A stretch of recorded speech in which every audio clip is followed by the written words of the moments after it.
Ayan guys, umpisa na natin yung pagbalot ng bigas na may karne kanina. Ayan po guys, yung repolyo. Hindi ko to napakita paano gawin kasi last year ko pa to nagawa kasi marami kaming supply na ganito.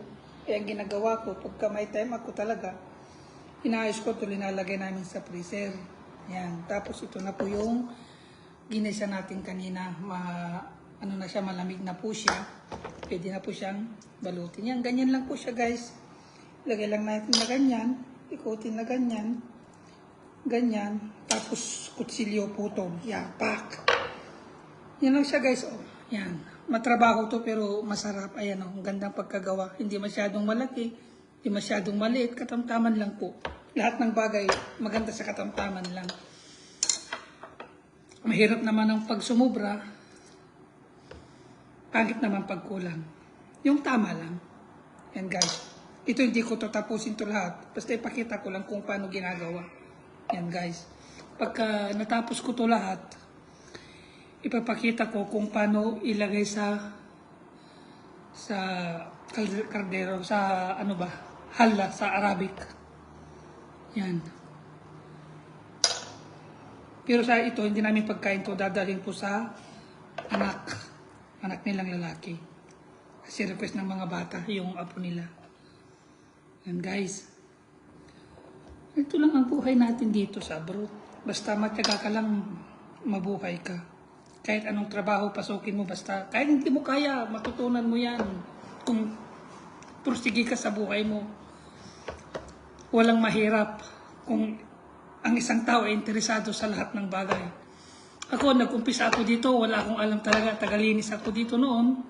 Hanggang natuto akong magluto-luto, kung ano-ano dyan. Hanggang nilagay nila ako sa kusina. Yan, una, paglilinis. Marunong din ako maglinis, hindi ako nagbibiro sa inyo. Expert ako dyan.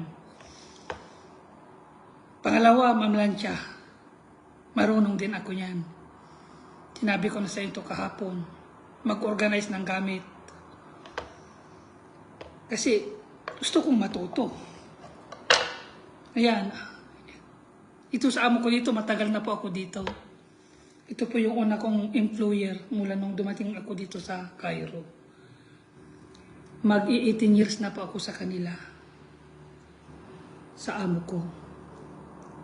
Kasi okay naman ang pakikitungo nila sa akin. Sa akin naman, gusto naman nila ang Pilipino dito dahil unang-una yung honest ka ba. Hindi naman yung kailangan natin perfect sa trabaho, yung magaling tayo sa trabaho, hindi na kailangan yung, ang kailangan lang natin yung huwag kang gagawa ng masama sa kanila. Kung hindi ka makapaglinis, okay lang. Sabi mo nga, wala kang time. Ganun lang yun. Dapat marunong ka rin umintindi sa lahat ng bagay. Kasi dito, kung tamad ka, walang mangyayari sa'yo. Uwi tayong luhaan.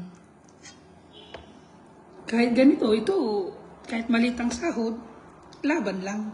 At least may pumapasok kaysa yung walang pumapasok.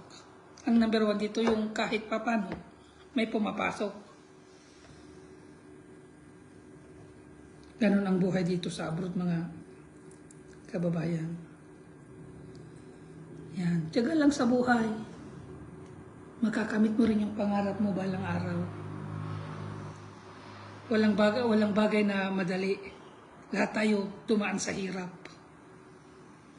Kaya pag dumaan ka sa hirap, walang mahirap sa'yo. Sa akin, dumaan ako sa hirap. Lahat pinagdaanan ko yan. Dahil mahirap lang. Kaysa yung yun ang pinakamaganda, yung dumaan ka talaga sa mahirap. Kasi pag trabaho na, sa akin to, bagaan lang itong mga trabaho kasi dati mahirap ang trabaho ko, sa bukid lang ako. Tatanim ng palay, tanim ng tabako, kung ano-ano dyan. Totoo yan, hindi ako nagbibiro. Hanggang sa napadpad dito, nagkaroon ng asawa at pamilya. Yan. Yan na po guys, oh. Yan. Pagka natapos ko, ipapakita ko po sa inyo lahat. Paano ilalagay sa hala. Thank you.